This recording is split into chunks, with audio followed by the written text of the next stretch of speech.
জলবায়ু পরিবর্তনের প্রভাবে শিশুদের ভবিষ্যৎ রক্ষায় জরুরি পদক্ষেপ নিয়ে আলোচনা। গ্লোবাল ওয়ার্মিং এবং প্রাকৃতিক পরিবর্তনের ক্রমবর্ধমান প্রভাবে সুন্দরবন ও পশ্চিমবঙ্গের শিশুরা শিক্ষা, স্বাস্থ্য ও নিরাপত্তার ক্ষেত্রে মারাত্মক ঝুঁকির সম্মুখীন।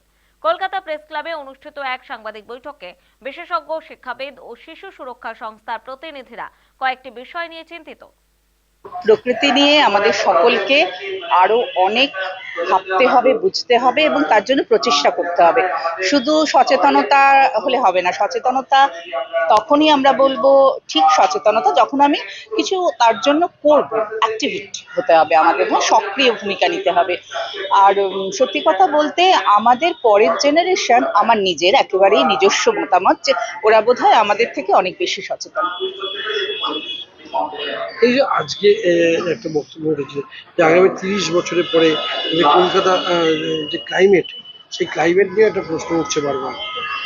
হ্যাঁ, সেক্ষেত্রে দেখুন, আগামী 30 বছর কেন, আজকে দাঁড়িয়ে আর এই যে আমাদের শীতকালটা গেল এ বছরেরই, মনে করুন 24 থেকে 25-এর মধ্যে কটা সোয়েটার আমরা পরেছি ভুলে গেছি অ্যাকচুয়ালি। হ্যাঁ, আজ থেকে 10 বছর আগে যদি 5টা সোয়েটার আমার ছিল, সে তার মধ্যে একটা বা দুটো সব থেকে হালকাগুলো ব্যবহার করছি। আজকে মিড ফেব্রুয়ারি, কিরকম তাপমাত্রা! তো 30 বছর তো যেতে হবে না, আজকেই আমরা যদি সচেতন ভাবে ভাবি তাহলে প্রতি বছর আমরা বলি মুখে যে প্রতি বছর গরম বেড়ে যাচ্ছে। হ্যাঁ, কিন্তু তার জন্য কি কিছু সক্রিয়ভাবে সচেতনভাবে করছি?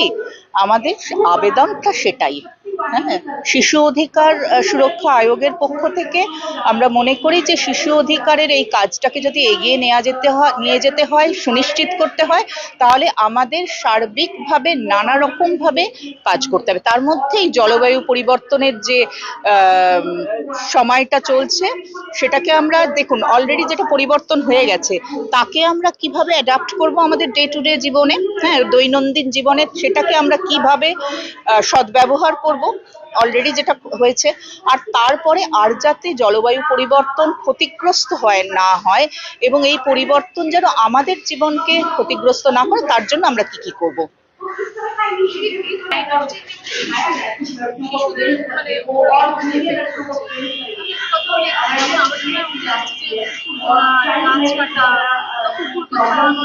আমাদের নিজেদের থেকে এগিয়ে আসতে হবে।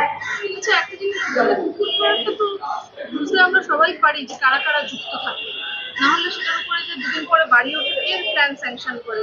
তো এইসব আমার যেটা প্রশ্ন, এই ধরনের ওয়ার্কশপগুলো কি আপনারা আগামী দিনে ভাববেন যে প্রশাসনিক কর্তারা যেন থাকে, মানে তারা তো পলিসি মেকিং করবে, আমরা নিজেদের দিকে আলোচনা করে চলে গেলাম পুকুর ভরাটটা আটকাতে গেলে আমার বাড়ির সামনেই হচ্ছে, আমাকে যে মারধর করবে তখন আমাকে কে বাঁচাবে?